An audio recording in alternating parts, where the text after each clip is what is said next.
TG Geeks, episode 354, November 29th, 2021, from Natazu to the wilds of the Amazon rainforest.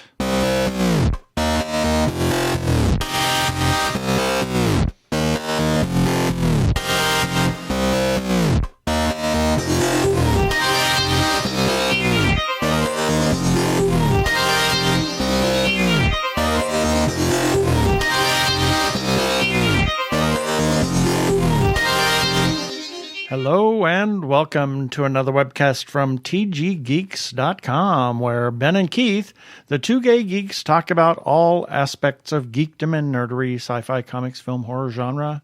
You name it, we talk about it. I'm Keith Lane. We're coming to you from the holidays in Phoenix, Arizona, where it's cooler now. Tell me about it. And I'm Ben Raggington, coming to you from, yes, winter is here, as evidenced by the fact that I'm wearing my flannel pajama pants and some really thick socks right now here in Phoenix, Arizona. And you better tell people what Natazu means. I know what it means. I will in a moment. Prepare for hyperdrive. Meanwhile, in the Hall of Episodes, the two gay geeks are discussing this. It flows in line with explaining who she is. We are interviewing Jayme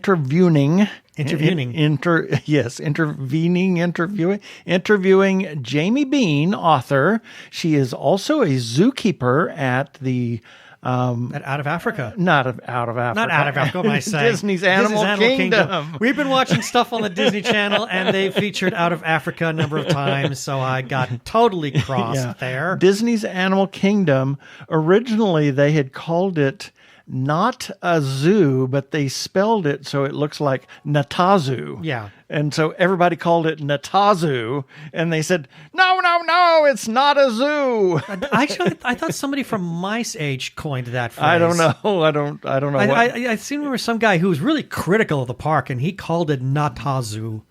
Well, anyway, so whatever. It's a long time ago. However that came about. Then we're going to have our birthday shout-outs and our featured podcast of the week. And we've got some feedback this week, some shout-outs.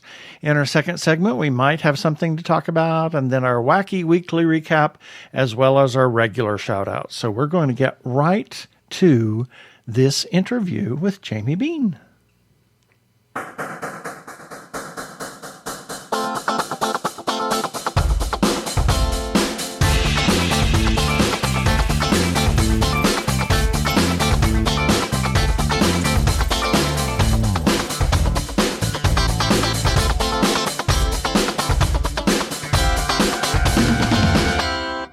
At this time, we welcome to our show random author person, Jayme Bean. Jayme, welcome to our show. Thank you for having me. Yes, I had to throw that random author person. We were just talking about that. She said, just a random author person. And immediately I'm thinking, oh dear. Keith is in a mood. You don't need to say that to me. Keith is in a really weird mood today. There's nothing he won't do or say exactly. now. So, well, thank you for staying on the line with us here after that. Tell us, who is Jayme Bean, and how did you get involved in writing, and kind of give us the elevator pitch of your life and how you got started in writing? I am fairly new to writing overall. I just had my first book come out May of this year, and started writing it at the beginning of 2020. Oh, cool. So I am very, very new to the writing game.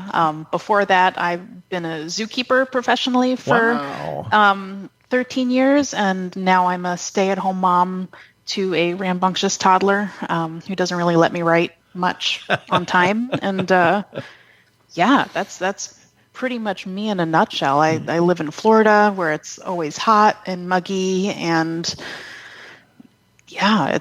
I'm not too terribly exciting outside of my day job and the fact that I talk about my book. Right. You mentioned zookeeper. I'm just curious, where? I work at Animal Kingdom over at Disney. And then I was hoping you would say that. We love Animal Kingdom. Yeah. Prior to that, I worked at a small zoo, Central Florida Zoo up in like northern Central Florida. Oh, cool. We are huge Disney fans, and Animal Kingdom is one of our favorite parks to go to. We've done the backstage tour of Animal Kingdom Twice. Nice. Twice, or I thought 3 times. Maybe 3 times. Yeah, actually it was 3 times we've Twice done or it. 3 times. Yeah. Oh, well, then you may have run into me. Yeah. Actually. It's possible. Maybe we did. The one time there was one that they always took us. Every time they took us to the rhino pen with the older male rhino that they have there.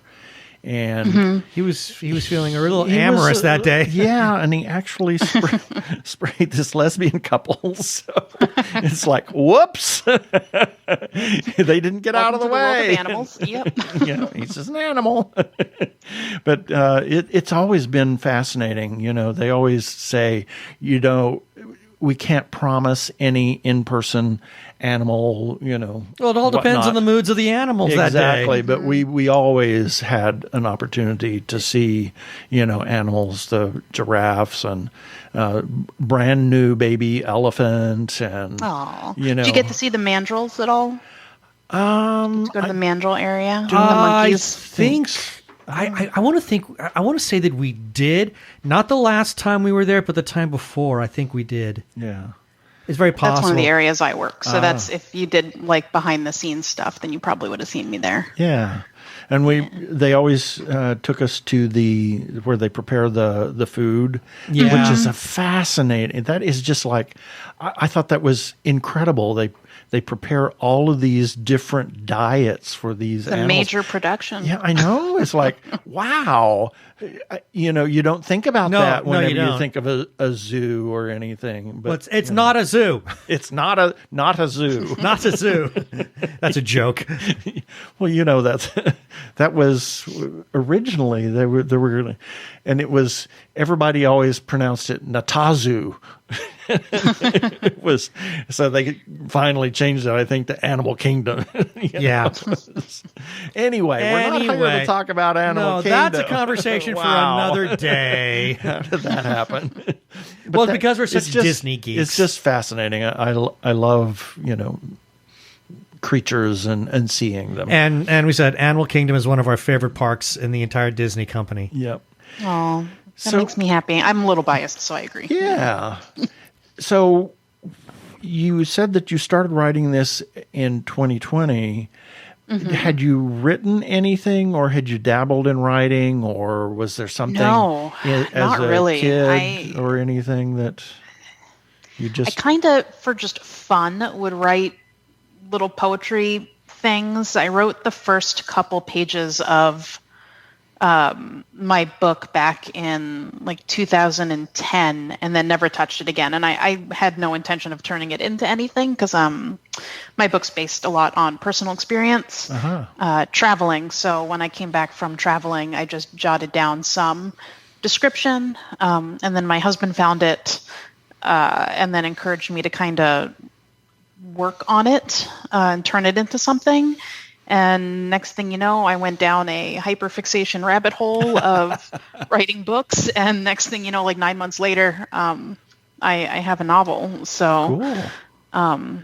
It kind of was like a whirlwind. Yeah. So tell us, what is this book titled and what is it about?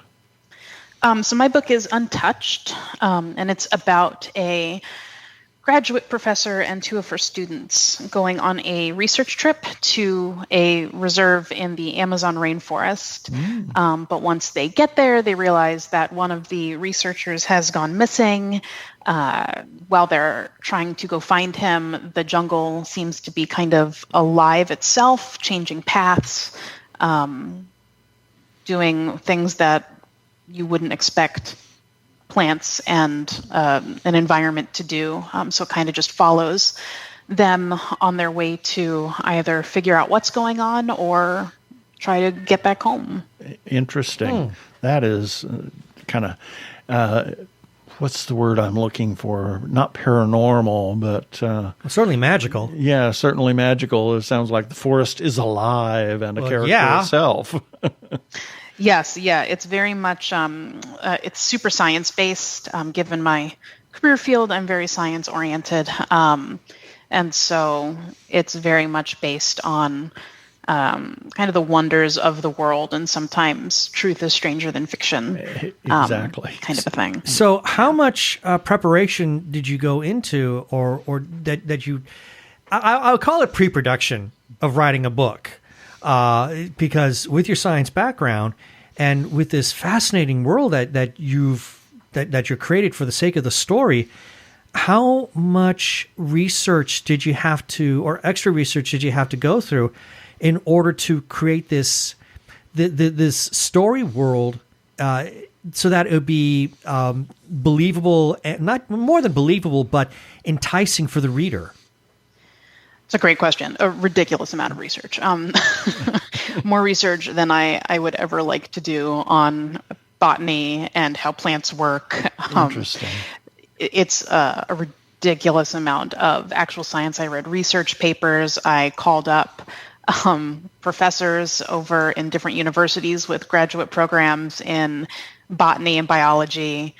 I spoke to the owner of the company that I traveled through when I went to the rainforest, and had him talk me through all of the different ecosystems that are there, all of the different plants that you would encounter. What would it be like if you were to be stranded in a jungle without any resources? So it was probably,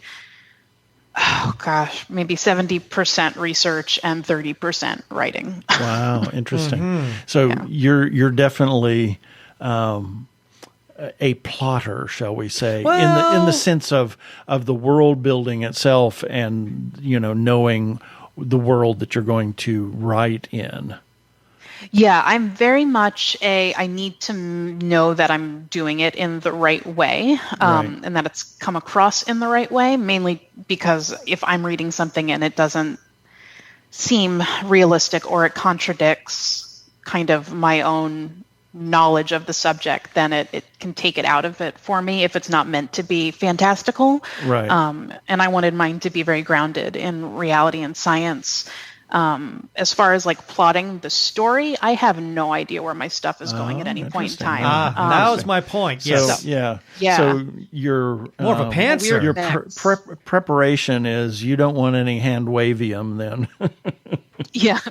There you go. I'm all for, and I had no idea my storyline when I started writing. So as I came across things that I wanted, then I would stop and research for, say, 4 to 6 weeks, and then go back to writing once I was satisfied that I knew everything that I could possibly need to know about whatever topic I needed. Cool. So it sounds like that as you're writing the story, it's almost as if you're inserting yourself into the role of your characters as they explore and as they discover. You need to do the research at the same time in order to be able to move the story along from that point. Yeah, that's very fair. Yeah. Cool. Super good way of putting it. I would not have looked at it like that myself. But yeah, it's very much I learned alongside them to try to make sure that I could have them be as knowledgeable as I wanted them to come across, because you don't want to just exposition dump on your readers. Oh, thank you. To where you're giving them a science textbook. So I needed to be familiar enough, the way that my characters would be familiar with the topic. So yeah, very much exploring alongside it. Yeah, I've read some science fiction books where there was just tons of info dump, and then you get a little bit of character movement, and that's the part that I'm just zipping through, and then it's more info dump, and it's like, am I reading a thesis for a PhD or something? I mean, it's some sort of doctorate, because it was just ponderous at that point. Mm-hmm. Yeah, that's usually when I put a book down, is when there's too much just information and backstory and history and all of these things. It's enough to turn me off. So it was a really big challenge to have the reader not feel like they were either, one, being talked down to, or two, being lectured, or just being completely lost. So when you're then writing these things, as you go along, in part of your research, did you find yourself hitting some, I'm not going to say roadblocks, but some unexpected turns? I mean, usually this happens when with authors and their characters, but in your case, with the science background that you've got and the research that you're doing, did you find the story taking unexpected twists? Kind of, sort of. I did in the way that the plants interact with the people and the characters, because I've had a few readers tell me that they consider the environment, the jungle itself, another character in itself, in its own right, because it has its own actions and reactions to the characters. And so finding through research how plants would or would not act appropriately definitely changed how I went about what the characters were going to be able to do, how they could move through an environment, dealing with whatever backlash or response from like the botanical flora around them. Mm-hmm. Yeah. Interesting. So the characters themselves, did you have an idea of who your main characters were when you started writing the book and what their personalities were like? Not in the least. I had absolutely no idea. They just kind of happened. I went to a writer's conference at the beginning of 2020, right before I started really diving into it. And I had an idea there that switched up how I viewed characters. And then with that basic idea in my head, I had been watching a show on Netflix that really inspired me to write like neurodivergent characters. My main character, David, has panic disorder and severe anxiety. And that's not generally a super attractive quality in a main character because it can tend to turn people off or they're seen as weak or what have you. But the show I was watching had all of that right in the forefront. And so it kind of inspired me to take my character and switch him around and decide to just go for something more relatable to me. And yeah, then the rest was history with him. Well, and I would also say it also provides for some readers maybe a sense of representation when someone who has these challenges can find a way to rise above them and I wouldn't say save the day, but contribute possibly, and then a person who does deal with, some challenges like that, like anxiety or subject to panic attacks, they can take a look at that and see themselves in a book and say, maybe there's some place for me as well.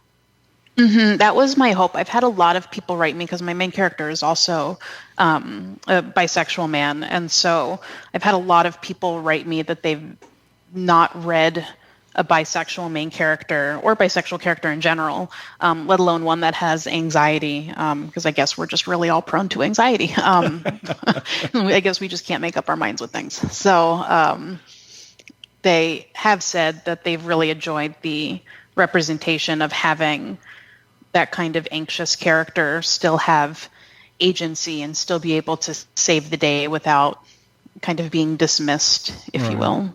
Interesting. Well, that's fascinating. So I'm just curious, how many main characters do you have in this? I have 3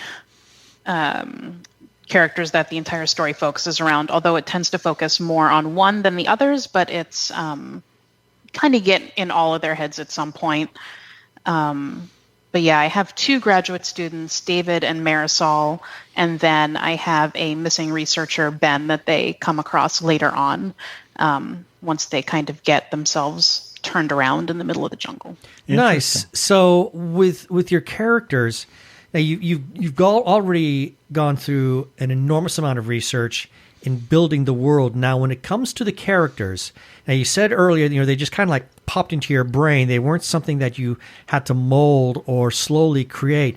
Did you find at some point, and this is something we ask of all authors because I'm fascinated with the psychology of this, did you find at some point that they began to not just have their own voice, but start to kind of, maybe you began to hear their voice in your head to the point where you knew what it is that they were going to say? Oh, without question. I would literally just sit and have full conversations with myself as my characters. Oh, cool. To me, as whatever character I was in the headspace of. So yeah, without question, I could embody each of them if I wanted to and know exactly how they would react in any kind of scenario. The more I got to know them, at least. Interesting. So here's a little bit further on that I always play devil's advocate to his question on that is when you were writing this story and you started writing down a path, was there a character or did something happen with a character that said, no, that's not where we need to go. We need to go in this other direction. And it happened. I don't know necessarily if I did. I kind of had an idea of my female main character, Marisol, where I wanted her to end up. And I ended up going a different route than I had expected with her. She ended up not being as... She starts the story very gung-ho, ready for adventure, wants to take on the world, super excited and outgoing, and she kind of ends being a little bit more wary of the world. To heck with it, I quit. Wow. Yeah, and that I expected her to not go that direction, but it suits her that she did, that she found other callings for herself. Oh, fascinating. Towards the end. So yes and no. I mean, you were in tune enough with the characters to be able to just roll with it whenever they went off on a tangent and went someplace that you weren't expecting. Yeah. I never tried to rein them in, so to speak, but they never went too crazy. I almost killed one of them once by accident and then had to go back. I was writing late at night, woke up in the middle of the night and was like, oh, crap. I was like, nah, I can't. That would end the whole story at chapter 6. We can't do that. So woke up, deleted 3 chapters and started over. You didn't have some sort of nightmare of the character suddenly, why are you killing me? Yeah, no, I had a machete wound. And then I was like, well, they can't. What are they going to do? They have no medical supplies. I mean, he would bleed out. You can't do that. And so, yeah, I was like, well, that can't be just like a whoopsie daisies, throw a Band-Aid on it type of a thing. So, yeah. It's a big Band-Aid. Right. Well, yeah, like the jungle's an amazing place. Yeah, I mean, who all kinds knows? of medicinal properties to some of the plant. Exactly. There could be some phenomenal, not just antiseptics or antibacterial agents, but also some very good clotting agents as well. It's true. But then you have to find them and know how to use them. Exactly. And there's another 6 weeks. There's another 6 weeks of research. Thank you. Yep, exactly. Sorry, publisher. This book is not ready to come out yet. Give me 6 more weeks. So, wow, fantastic. It sounds like a fascinating book, which then forces me to ask, where can people find it? I am at Jayme Bean Author everywhere. So Facebook, Twitter, Instagram, TikTok, at Jayme Bean Author, or at JaymeBeanAuthor.com. Or you can just Google Jayme Bean and Untouched, and I'm sure I will pop up somewhere. Yeah, and that's Jayme, JaymeBean. Yes. And, I have a very strange spelling. And the books are available everywhere? Everywhere books are sold, and available on Kindle Unlimited on Amazon for ebook. Cool. Fantastic. And did you say Twitter, Instagram? She did say Twitter, Instagram, Facebook, and TikTok. Oh, yes. And TikTok. So she's dancing. Don't expect much. I'm not good at it. I don't even pretend to be. I don't even pretend to know what TikTok is. Yeah, I know that it's there. We're of that age. Yeah, I am aware that TikTok exists. For what purpose, I couldn't tell you. Well, this has really been fascinating. I'm sorry we ran out of time. I'm sorry we spent so much time talking about Animal Kingdom. I was No, not at all. Yeah, that's why I asked the question. I kept my brain was saying, "Please say your Disney Animal Kingdom. Please say your Disney Animal Kingdom," and you delivered. So we're all happy. Yeah. Well, thank you, Jayme, for being on our show this time. Well, thank you for having me. Hi, this is Pia Thrasher, filmmaker, actress, and artist, and you are listening to the Two Gay Geeks.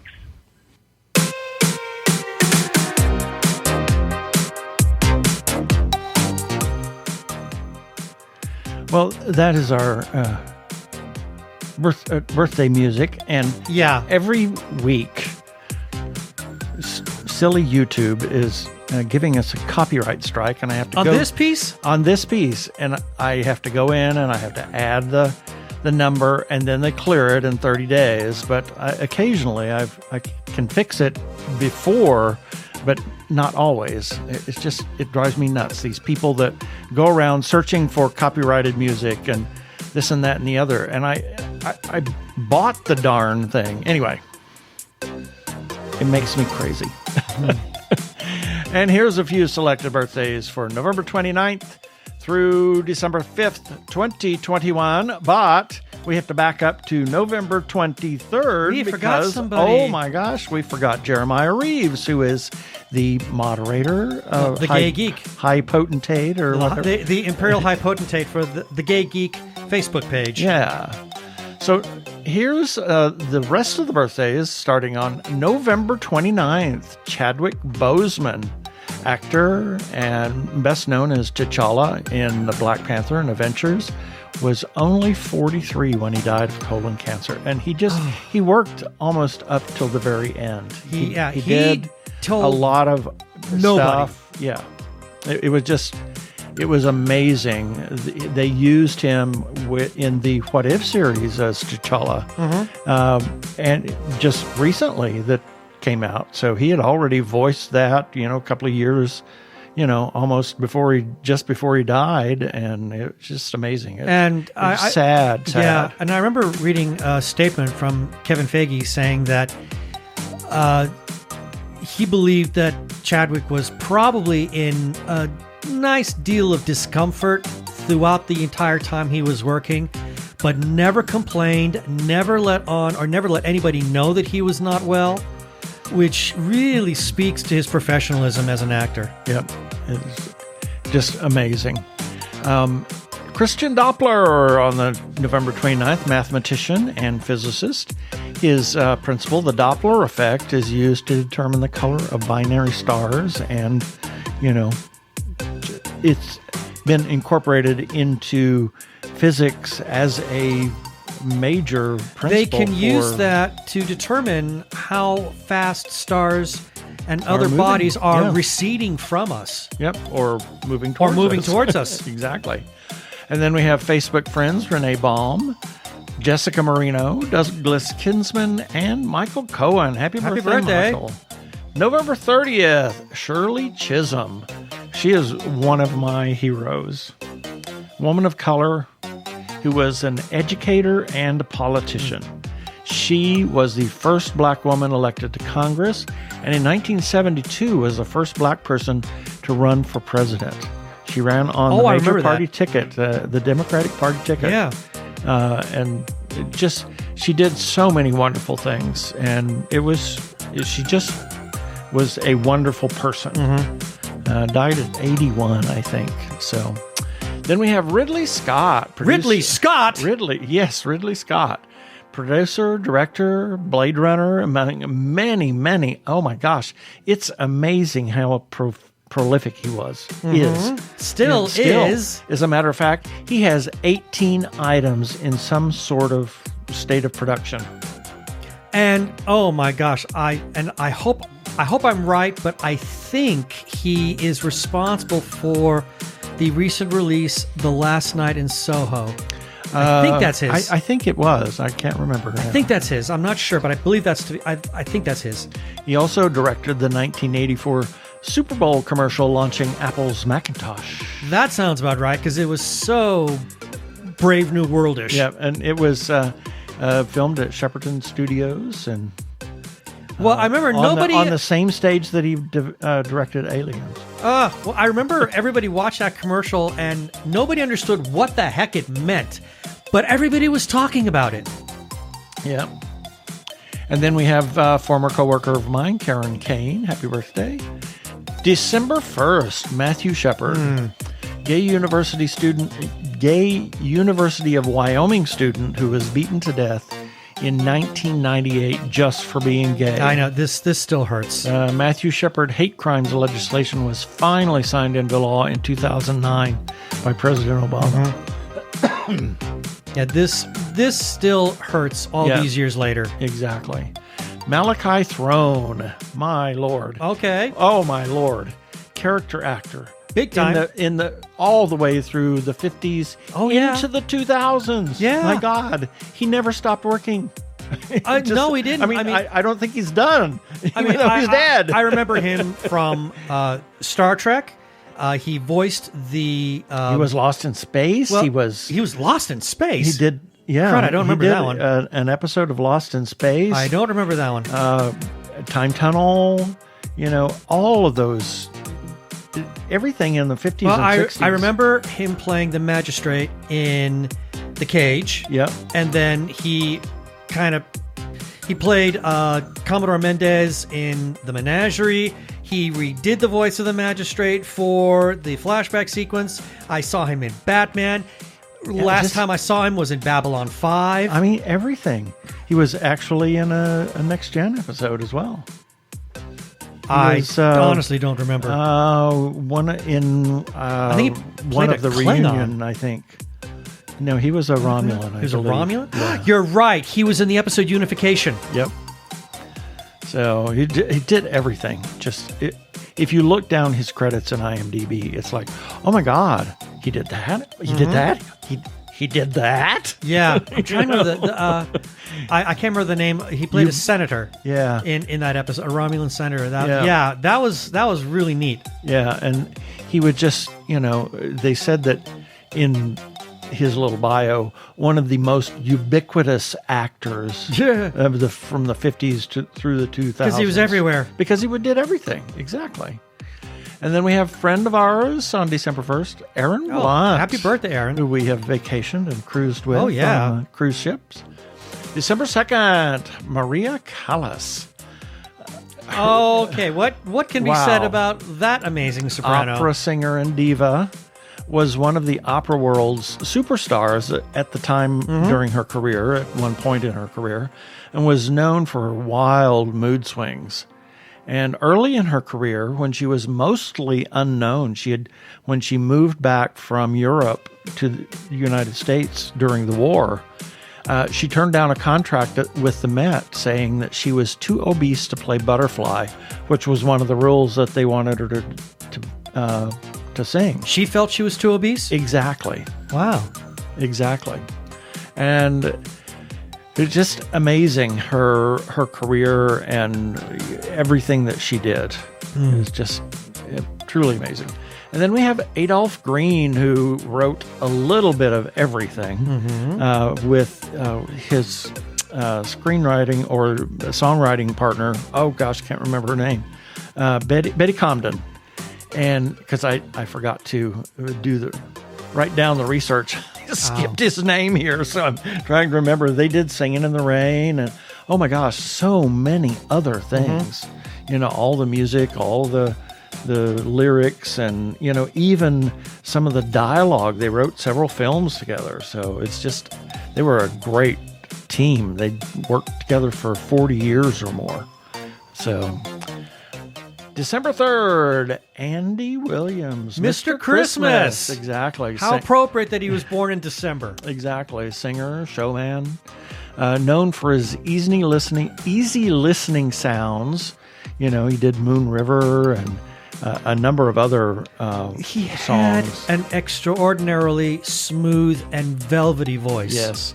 as well as his Christmas albums. He had they're so fantastic. many different He had like 9 platinums and 18 gold records. And there's something kind of timeless about them. Well, I don't know. Maybe it's because we're in our 60s that we think they're timeless, but to us they are. Well, yeah, the Christmas albums were. I mean, it wasn't Christmas until I listened to one of the Andy Williams albums. I remember every year going to my dad's, because my parents were divorced. We went Christmas Eve, and he was always put the Andy Williams one of the Andy Williams Christmas albums on. It's just amazing. It makes me sad that I never could have seen his show, especially when he did his Christmas show. When he was performing in Branson. He had a theater in Branson, Missouri called the Moon River Theater, and he performed almost up to the end of his life. I know. From bladder cancer I at feel 84. so... I know that I missed out on something amazing. Yeah. Well, Lynn and John used to go. They'd go all the time to his theater and get tickets and see his shows. Andrew Stanton, Pixar animator, writer, director, was hired by Pixar in 1990 as their second animator and 9th employee. Oh, yeah. Very early on. Very early on, exactly. Yeah, you could say he's one of the 9 old men of Pixar. Exactly. And then we have a friend of ours, Edward Pulley, and Corey Lynn Nelson, and a former classmate of mine, Dana Eversole, who is a teacher in Tahlequah, Oklahoma. She is a beloved teacher. Is a fabulous teacher. December 4th, Tony Todd, actor known for his horror as well as his sci-fi roles. Oh, yeah. The Candyman. The Candyman. The Candyman can. Not that kind of Candyman. Oh, not that Candyman? No. Oh, okay. As well as Deep Space Nine. Well, it's the same SG-1. Voyager. Next Gen. Okay. I don't remember who he played in Voyager. I just saw it, and I didn't look down but in DS9, he played 2 roles. Yep. He played the adult Jake Sisko. Yes. That was such a beautiful episode. Yeah. And then he played Worf's brother, Kern. Yep. And that was the Next Gen. But he also played. He reprieved the role of Kern in Deep Space Nine. Yep. And was considered for the role of Dormammu in Doctor Strange. In Doctor Strange. Yeah. No kidding. Yeah. Oh, I think he would have been good in it. Yep. Jeff Bridges, actor, Tron Legacy, among many, many others, was considered for Quaid in Total Recall in 1990. Oh, I don't know about that.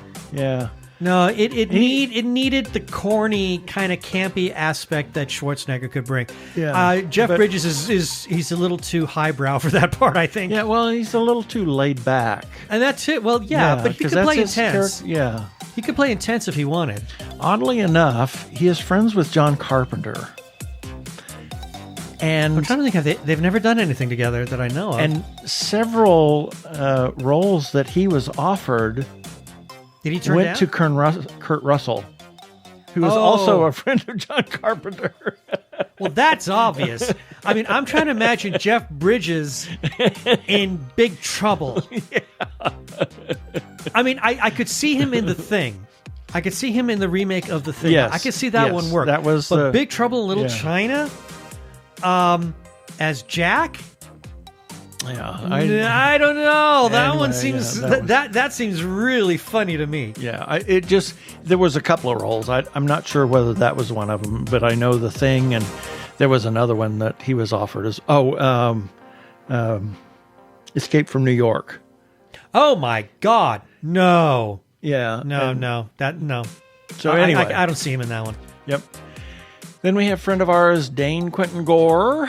December 5th.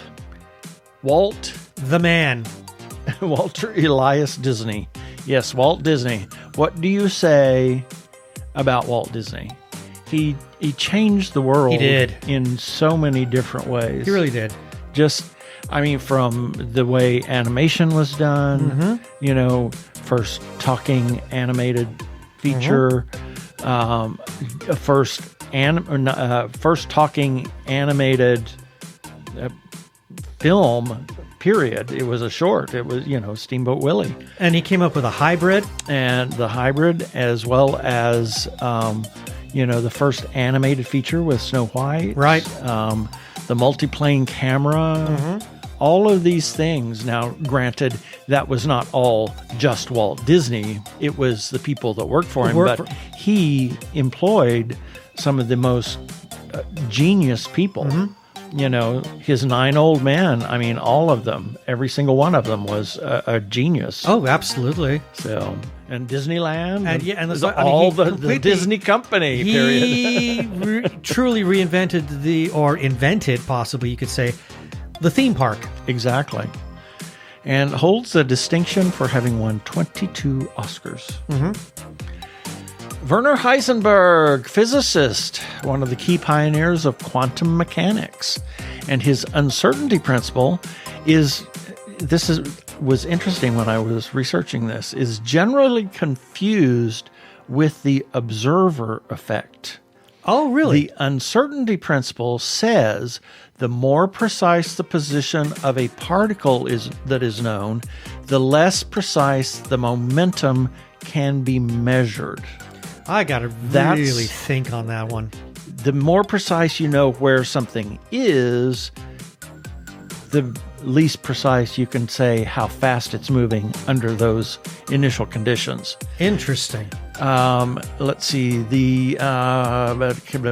Whereas the observer effect or observer principle states that the measurements to certain systems cannot be made without affecting the system.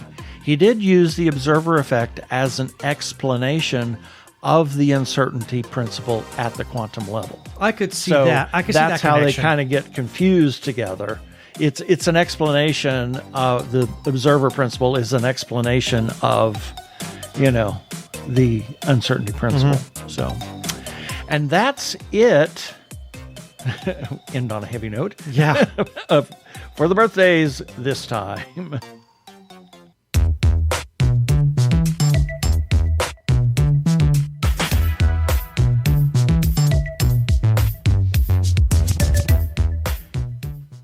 Technorama, the podcast for geeks, because geeks are better than cool. You don't hear someone say, "Get away from me, you cool person." Who's gonna have their 65-inch home theater system installed by the Cool Squad? Not me, that's for sure. How much cool cred do you have? Not enough to care about. Think you'll find any canned unicorn meat at thinkcool.com? It's just a part domain name. They don't even have roadkill in a paper cup. That's why you need to start listening to Technorama, because that's what geeks do. Go to chuckchat.com and listen to Technorama before you turn cool.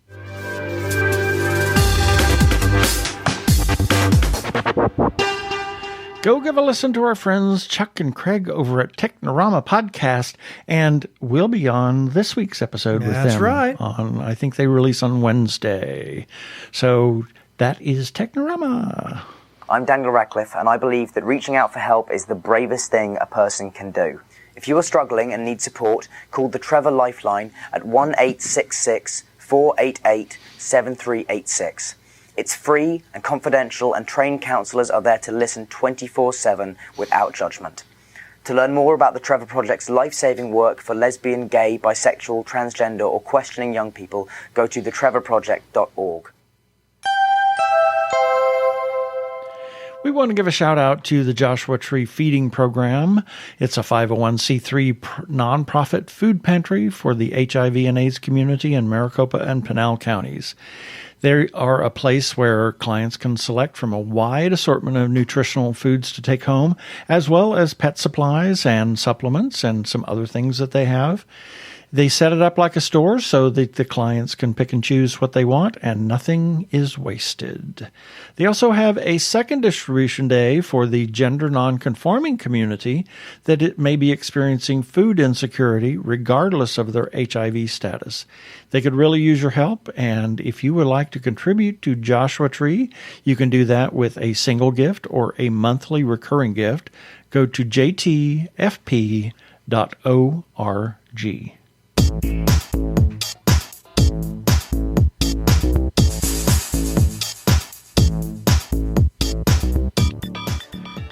And it's time for our feedback. These are comments that we received in response to articles and episodes that we ran on our website at tggeeks.com.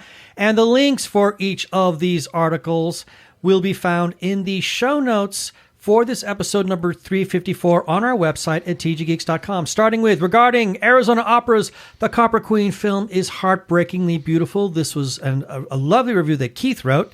We got a comment from Arizona Opera. They left this for us on Instagram saying, "Thank you for the beautiful review. The Copper Queen was quite the pivot from stage production to film. We're so grateful to be showing the results on the big screen thanks to Harkins Theaters." And then you got a lovely comment from the head of the Arizona Opera, Joseph Spector, saying, "Many thanks to TG Squared Studios for another fantastic review of The Copper Queen. You have been on the journey of this piece from the beginning, so your words carry much weight." And then they quote you, "Arizona Opera's The Copper Queen film is heartbreakingly beautiful."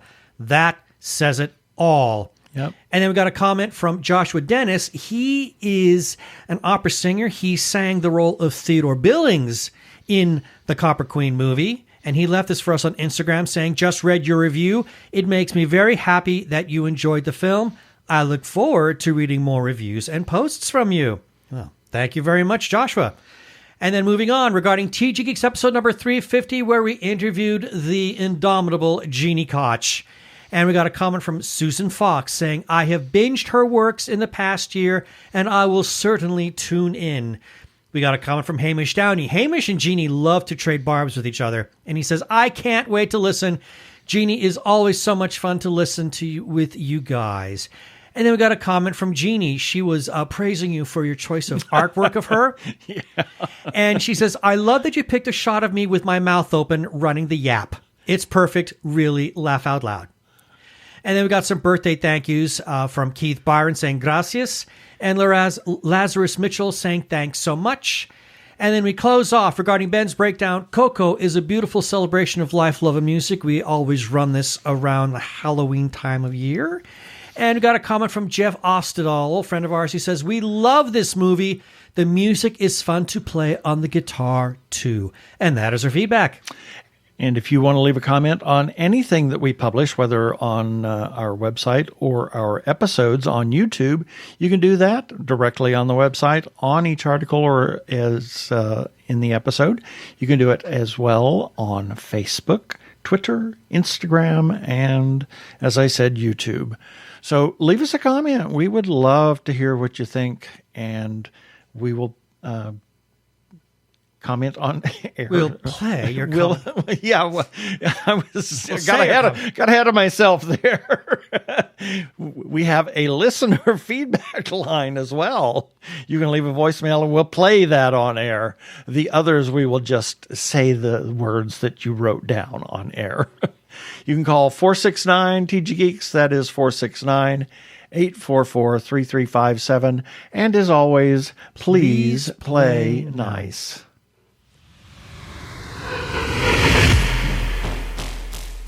As everybody knows, we are huge supporters of independent creators, whether it's filmmakers, comic book artists, writers, others. Please go to their Etsy pages, their web pages, their Facebook pages, their Twitter, Instagram, wherever you find them. Talk about their stuff to other people. Talk to them about their stuff. Ask them questions. Look at all of the things that they have to offer and buy their stuff. Please consider supporting independent creators.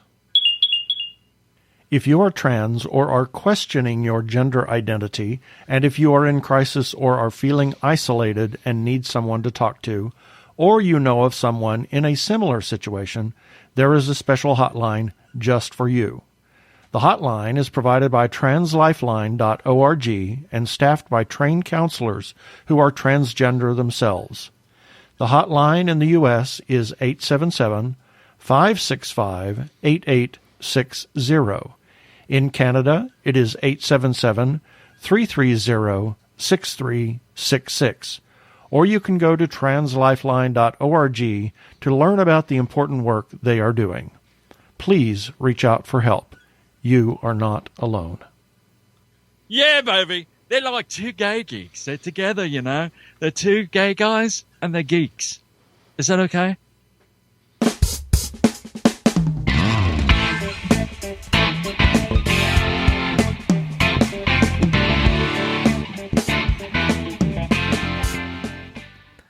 Well, Do we have something to talk about? I have nothing.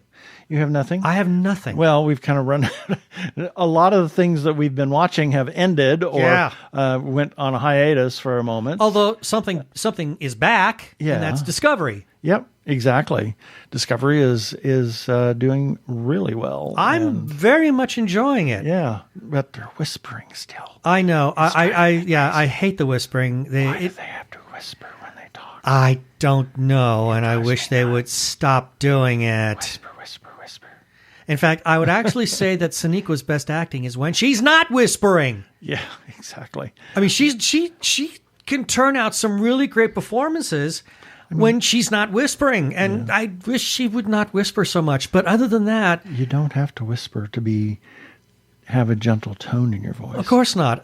And I think Doug Jones proves that in his role of Saru. Exactly. I mean, there's a lovely gentleness to that character, and you don't hear Saru whispering at every turn. Yep, that's true. I do want to say something, and this is not about anything that we've been watching. It just reminded me when we ran the Trevor Project and the Trans Lifeline PSA. It's the holidays, and it can be very tough for not only the LGBTQ plus population community, but everybody. Everybody is affected by the holidays for whatever reasons.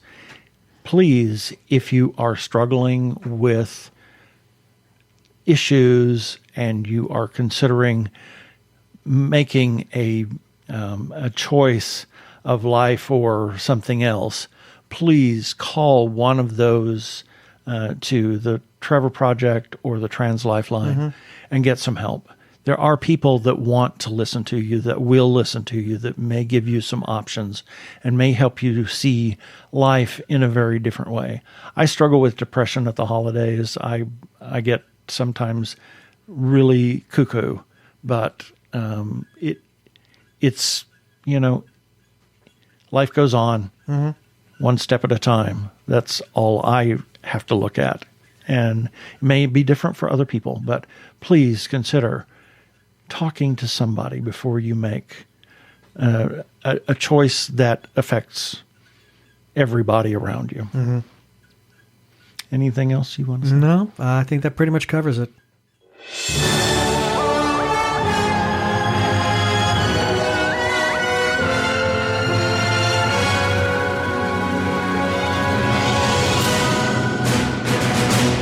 And it's time for our weekly review. These are news items and reviews and articles that we ran on our website this past week. And again, the links for each of these will be in the show notes for this episode number 354 at our website at tggeeks.com, starting with Sunday, November 21st, Nerdy Chupacabras number 75. Number 75. Number 75. I we know. We are approaching 100. He did 100 episodes of Dr. Zombie. Dr. Zombie, and now we're approaching 100 entries of the Nerdy Chupacabras. I know, amazing. Amazing. Thank you, Tommy. On Monday, the 22nd, TG Geeks episode number 353. On Tuesday, the 23rd, advance tickets for 20th Century Studios' The King's Man go on sale, as well as Andrea's Angle, House of Gucci is a luxurious movie filled with stunning performances. I really want to see that movie. On Wednesday, the 24th, Devette Sees Movies, Disney's Encanto. Yes, you will be enchanted. I want to see that movie very much too. On Thursday, the 25th, Thanksgiving Day, Ben's Breakdown, Mad About You, Giblets for Murray. You need to read this article, and then you need to see the episode. Oh my You God. have to see it. You will laugh. It is a jewel. Brendan and Gordon were over for Thanksgiving. And they laughed. I was wondering, Brendan is so stoic sometimes. But he busted he busted out laughing. He really did. He liked it. And you knew he liked it because you could refer back to it in conversation and he'd laugh all over again. So yes, he took it just the way it was meant to be taken. Moving on, Friday the 26th, Hamish Downey's Christmas Playlist Part 1. And we close off the week, Saturday, November 27th, Ben's Breakdown, Thanksgiving Frasier episode, The Apparent Trap. That's a personal favorite of ours. Read the review and find out why. Exactly.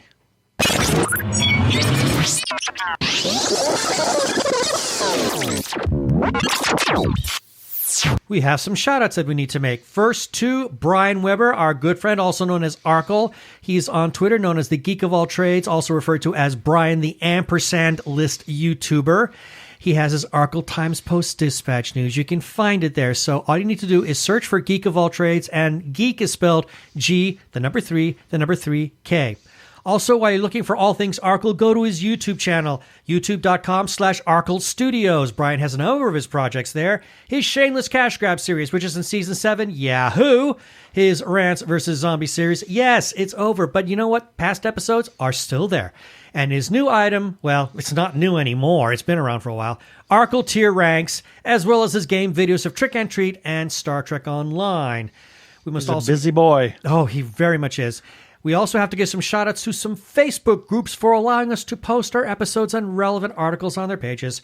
First, to Gay Geeks After Hours. We must give thanks to the moderators for saying that we can share away our content. Their URL is facebook.com/groups/Gay Geeks After Hours. That's all one word. And then to The Gay Geek for pretty much the same. And their URL is facebook.com/group/The Gay Geek. And as always, we give special thanks to their moderator, last week's birthday boy, Jeremiah Reeves. Thank you, Jeremiah, and happy birthday. Other places we can be found: Spotify, TuneIn, Stitcher, Amazon Podcasts, as well as where other fine podcasts can be found. Also, check us out on Sci-Fi Radio at 3 a.m. and 3 p.m. Pacific Time on Tuesdays for a replay of the episode. Listen to their other content, their 24-hour geeky internet radio station. Please rate us and review us on iTunes. And don't forget to subscribe to our YouTube channel.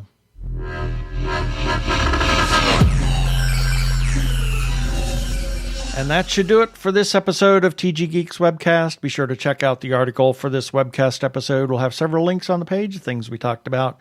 And remember, you can comment on our Facebook page or our website, tggeeks.com, or you can leave us a voicemail at 469-TG-GEEKS. That is 469-844-3357. From TG Squared Studios, I'm Keith Lane. Thanks for listening. Please be kind to yourself and those around you. Stay safe, wear a mask, get vaccinated. Peace. Cheers.